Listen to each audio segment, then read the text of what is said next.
సెలవైనది, నరులారా రండని సెలవైనది, దేవుని సెలవైనది.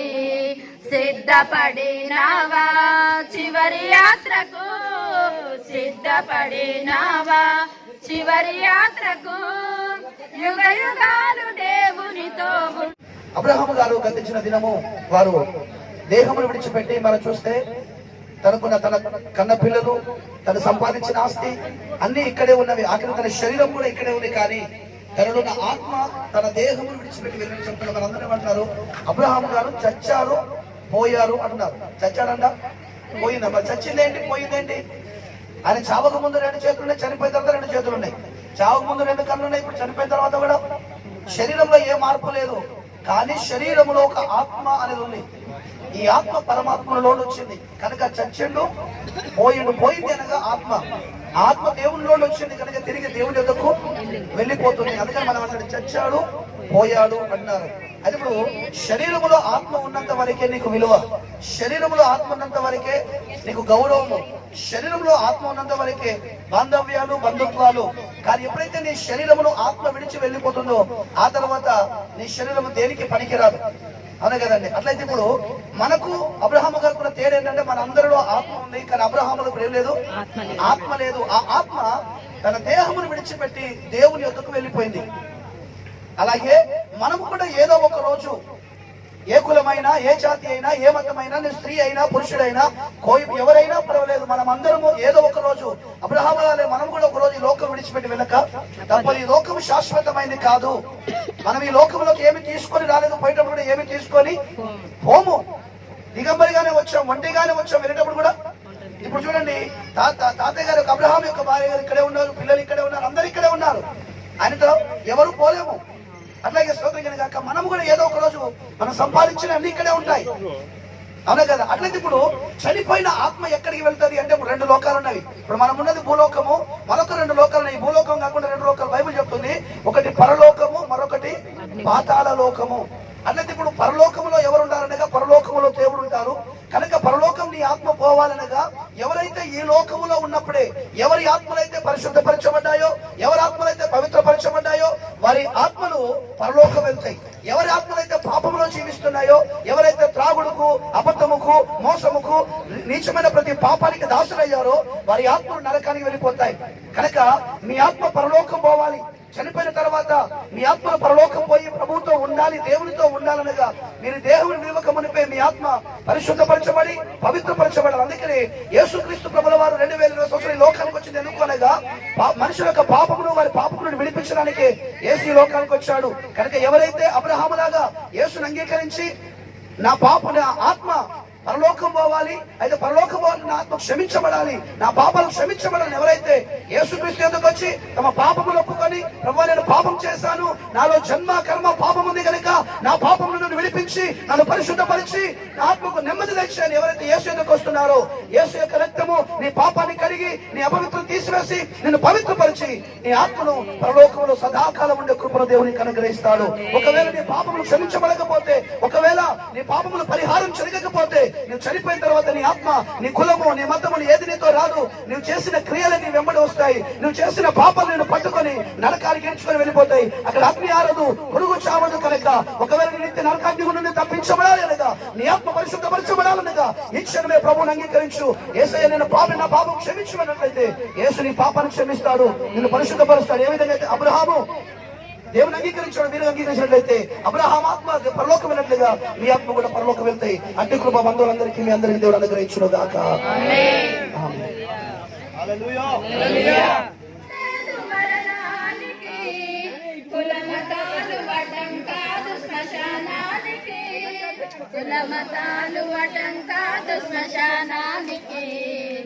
ఈ జీవితం విలువైనది, నరులారా రండని సెలవైనది, దేవుని సెలవైనది.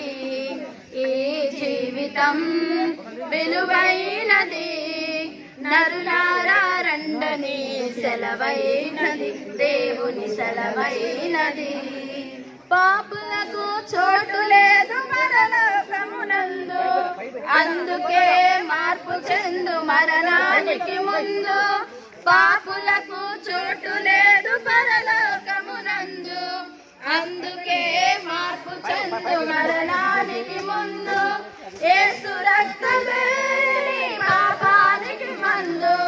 యేసు రక్తమే నీ పాపానికి మందు. కడుగబడిన వారికే గొర్రె పిల్ల విందు. కడుగబడిన వారికే గొర్రె పిల్ల. ఆదికాండము 3వ అధ్యాయము దాని 19వ వచనం. నీవు నేలకు తిరిగి చేరు వరకు నీ ముఖము చెమట కార్చి ఆహారము తిందువు. ఏలయనగా నేల నుండి నీవు తీయబడితివి, నేల నుండి నీవు తీయబడితివి, నీవు మన్నే గనుక తిరిగి మన్నైపోదు అని చెప్పెను. ఆదాము తన భార్యకు హవ్వ అని పేరు పెట్టెను. ఏలయనగా ఆమె జీవము గల ప్రతి వానికి నీ తల్లి. ఆమె చాలు జాగ్రత్తగా ఎవరు మాట్లాడదమ్మా, తొందర కార్యక్రమం ముగించేసుకున్నాం. ఇక్కడ మనం చూస్తే దేవుడైన యెహోవా మనం అందరం ఎలా నిర్మించబడ్డాము అని వాక్యం సెలవిస్తుంది. అంటే మనమందరము ఏ కులమైనా, ఏ మతమైనా, ఏ జాతి అయినా, నువ్వు ఏ దేశమైనా, దేవుని యొక్క వాక్యం సెలవిస్తుంది మనుషులందరూ ఒకే మనుషుల నుండి వచ్చారు. మన సైన్స్ కూడా అదే చెప్తుంది. మనందరి DNA టెస్ట్ చూస్తే అందరిలో ఉన్నది ఒకే. మనమందరం ఒకరి నుండి వచ్చిన వారమే. ఈరోజు లోకంలో కులాలు, మతాలు అనేవి మనుషులు ఏర్పరచుకున్నవే, కానీ దేవుని దృష్టిలో మనుషులందరూ సమానమే. అట్లయితే ఇక్కడ వాక్యం సెలవిస్తుంది మానవుడు ఎలా తయారు చేయబడ్డాడు, దేవుడు మానవుడు ఎలా సృష్టించాడు అని మనం చూస్తే దేవుడు ఒక వాక్యం సెలవిస్తుంది. దేవుడు నేల మట్టి నుండి నరుని నిర్మించి వారి నాసికారంధ్రములో దేవుడు జీవవాయువుగా మానవుడు జీవాత్మగా మలచబడ్డాడు అని వాక్యం సెలవిస్తుంది. అంటే మీ అందరికీ ఉన్న శరీరాలు ఎక్కడున్నవి అనగా అవి మట్టిలో వచ్చినగా. మొదటి మానవుడు ఎలా తయారు చేయబడ్డాడు అనగా దేవుడు నేల మట్టిని తీసుకొని ఒక ఆకారం నీకు ఎలా అయితే కన్ను, చెవులు, ముక్కు అవన్నీ ఎలా ఉన్నాయి అవన్నీ తయారు చేసిన తర్వాత ఆయన ముక్కులోకి దేవుడు జీవవాయువును ఊదగా మానవుడు జీవాత్మగా మార్చబడ్డాడు. అట్లయితే శరీరం మీ అందరికీ ఉన్న శరీరాలు ఎక్కడి నుండి వచ్చినగా మట్టి నుండి వచ్చినాయి. కనుక తిరిగి ఏం పెడతాం మనం? మట్టిలోనే పెడుతున్నాం. అంత మాత్రమే కాదు, మట్టి నుండి వచ్చిన ఈ శరీరం బ్రతకడానికి వచ్చిన ఆహారం ఎక్కడి నుండి ఇస్తున్నాయి అనగా మట్టిలోండి తీయబడిన ఆహారాన్ని మనం ఏం చేస్తున్నాం? తింటున్నాం. అట్లయితే ఇప్పుడు 2 విషయాలు చూస్తున్నాం అక్కడ. ఒకటి, శరీరము మట్టిలోండి వచ్చింది కనుక తిరిగి ఏమైపోతుందంట? మట్టిలో పోతుంది. కానీ మరొకటి ఉంది, అదేంటనగా ఆత్మ. అది ఎక్కడి నుండి వచ్చిందనగా దేవుని యుద్ధంలో ఉండదు. ఈ 2 కలిస్తేనే మానవుడు బతుకుంటాడు. శరీరములో ఆత్మ ఉంటేనే. మీకు ఒక డౌట్ అడుగుతాను, అందరికి జాగ్రత్త పెట్టారు కనుక. మీ అందరికీ ఇప్పుడు ఎవరైనా మీకు కొట్టారనుకోండి, బాధ, నొప్పి, దుఃఖము అనేది మీ శరీరానికా మీ ఆత్మక? నా మాట మీద శరీరానికా ఆత్మక? కాదమ్మా. ఇప్పుడు చనిపోయిన అబ్రాహం గారికి కొడితే నొప్పి ఉంటుందా? ఇచ్చితే బాధ ఉంటుందా? దుఃఖం ఉందా? బాధ ఉందా? ఏడుపు ఉందా? అంటే ఇప్పుడు దుఃఖము, బాధ, ఏడుపు ఇవన్నీ దేనికనగా నీ శరీరానికి కాదు. నీ శరీరంలో ఆత్మ ఉంటేనే నీకు నొప్పి. అంటే ఇప్పుడు బాధ, దుఃఖము అవన్నీ నీ శరీరానికి కాదు, కేవలం నీ ఆత్మ. ఎక్కడ చెప్పాలంటే శరీరం అనేది ఒక ఇల్లు లాంటిది. మనం ఉండడానికి ఏ విధంగా అయితే ఒక ఇల్లు కట్టుకుంటున్నామో అలాగే ఆత్మ ఉండడానికి దేహం అనేది, ఒక శరీరం అనేది ఒక ఇల్లు మాత్రమే. ఈ ఇంటిని అబ్రహాము గారు నిన్న గతించిన దినం ఖాళీ చేసి వెళ్ళిపోయాడు. ఎక్కడ నుండి వచ్చాడు అనగా దేవుళ్ళో నుండి వచ్చాడు, తిరిగి దేవుని యొద్దకు పోయాడు. ఈ లోకములు మనం 60 సంవత్సరాలు 70 సంవత్సరాలు అది ఆయాసము, ప్రయాసమే. కొత్త కాలము మనం ఈ లోకలు బ్రతుకుతాం. అయితే ఇప్పుడు మనుషులందరూ స్వార్థపరులుగా మారిపోయారు. నేను, నా కుటుంబము. ఈరోజు చూస్తే ఆస్తుల పంచాలు, అన్నదమ్ముల పంచాలు, ఈ విధంగా చూస్తే ఒక తల్లి కడుపులో పుట్టిన వారు కూడా ఆస్తుల కొరకు ఈ లోకంలో ప్రతిదాని కొరకు హత్యలు చేస్తున్నారు. కారణం ఏంటి అనగా నాది నాది నాది బాగా బతకొచ్చుకుంటున్నావు. కానీ ఓ మానవుడా, నీ జీవితం నీ చేతిలో లేదు, భగవంతుని చేతిలో ఉంది, దేవుని చేతిలో ఉంది. నువ్వు ఎప్పుడు పుట్టాలో దేవుని చేతిలో ఉంది, ఎప్పుడు చనిపోవాలో దేవుని చేతిలో ఉంది. నువ్వు పుట్టింది చాలా మంది అనుకుంటారు, నేను ఈ కులంలో పుట్టాను, నేను వీళ్ళకి పుట్టాను, వాళ్ళకు పుడితే బాగుండదు. నీ పుట్టుక నీ చేతిలో లేదు, నీ చావు కూడా నీ చేతిలో లేదు. పుట్టుక దేవుని చేతిలో ఉంది, నీ చావు కూడా. అయ్యా మీరు వినాలి, అదే చెప్పాను. ఈ పుట్టుక మీ చేతిలో లేదు, మీ చావు కూడా మీ చేతిలో. ఈ పుట్టుకైనా చావైనా ఎవరికి పుట్టాలి, ఎప్పుడు పుట్టాలి, ఎక్కడ పుట్టాలి దైవాధీనం. రెండవది, నువ్వు ఎప్పుడు చావాలి అనేది కూడా ఎవరి ఆధీనం? దేవుని ఆధీనంలో ఉన్నవి.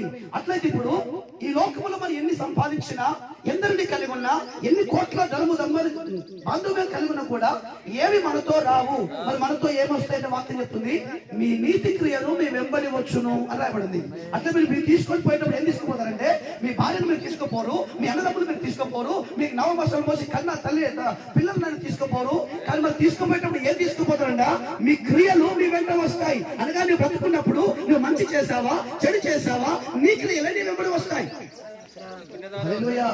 అంటే నేను చాలా మంది ఏం చేస్తున్నాం అనగా, నేను ఏం చేసుకోకపోలేను కనుక ఈరోజు తీసుకుపోయేది ఏంటి అనగా నీ క్రియలే నీ వెంబడి వస్తాయి. అంత మాత్రమే కాదు, దేవుని రాజ్యం వెళ్ళినప్పుడు దేవుడు నీకు తీర్పు తీస్తాడు. ఏంటనగా నువ్వు భూమి మీద ఉన్నప్పుడు నీకు కావలసిన అన్ని నీకు ఇచ్చాను కదా, అట్లయితే నువ్వు ఏం చేస్తావు? పుణ్యకార్యక్రమాలు చేసావా లేకుంటే మోసాలు చేసావా? నీ చేసిన ప్రతి క్రియకు దేవుని ఎదుట తీర్పు ఉంది. అప్పుడు తీర్పులో నువ్వు నిలబడినప్పుడు నువ్వు పుట్టిన మొదలుకొని చనిపోయే వరకు నువ్వు చేసిన ప్రతి పాపమును దేవుడు నీకు చూపించి నువ్వు చేసిన ప్రతి పాపాన్ని బట్టి దేవుడు నిన్ను శిక్షిస్తాడు. అట్లయితే ఈ రోజు నేను చెల్లించిన మాట ఏంటంటేగా, ఈ అబ్రహాం గారు ఎలా చనిపోయారో మనం కూడా ఒకరోజు చనిపోతాం. అలా చనిపోక మునిపే దేవుడు ఒక అవకాశం మనకి ఇచ్చాడు. ఎందుకంటే వాక్యం రాయబడింది, ఏ భేదము లేదు, అందరూ పాపం చేసిన వారే. అందరిలో స్వార్థం ఉంది, అందరిలో గర్వం ఉంది, అందరిలో అబద్ధం ఉంది, అందరిలో మోసం ఉంది. త్రాగుడుకు, వ్యభిచారముకు, ప్యాగాటకు, నీచమైన ప్రతి పాపానికి మనుషులు బానిసలైపోయి నెమ్మది లేకుండా, శాంతి లేకుండా, సమాధానం లేకుండా బ్రతికినంత కాలము అసమాధానముతో, భార్యాభర్తల మధ్యలో గొడవలు, అన్నదమ్ముల మధ్యలో గొడవలు, ఇలాంటి బ్రతుకుతున్న నీ జీవితంలో నిన్ను సృష్టించిన దేవుడే నరావతారిగా ఈ లోకానికి అవతరించి రక్త మాంసములు గల వాడిగా దేవుడు ఈ లోకానికి వచ్చి నీ పాపములు క్షమించిన కొరకు, నీ పాపములను విడిపించిన కొరకు, నీకు నెమ్మదిని, శాంతిని, సమాధానమును, ఆరోగ్యమును ఇచ్చిన కొరకే దేవుడైన దేవుడు పరలోకం నుండి నరావతారిగా ఈ లోకానికి వచ్చాడు. నువ్వు చేతులతో చేసిన పాప నిమిత్తము ఆయన చేతుల్లో మేకులు, నీ హృదయంలో పాపము నుంచి పక్కలో బల్లెం పోటు, ఈ విధంగా నీ పాపము నుండి, నీ శాపము నుండి, నీ అపవిత్రత నుండి నిన్ను విడిపించడానికే యేసు ఈ లోకానికి వచ్చాడు. చాలా మంది అంటారు, 3 మేకులు పీకులో ఈయన దేవుడు అంటే, అయ్యా 3 మేకులు పీకో శాతగాక కాదు, నీ చేతులతో చేసిన పాప నిమిత్తము నీ కొరకు ఆయన శిక్షణ అనుభవించాడు. నీ పాప భారములను మోసేను అని రాయబడింది. హల్లెలూయా.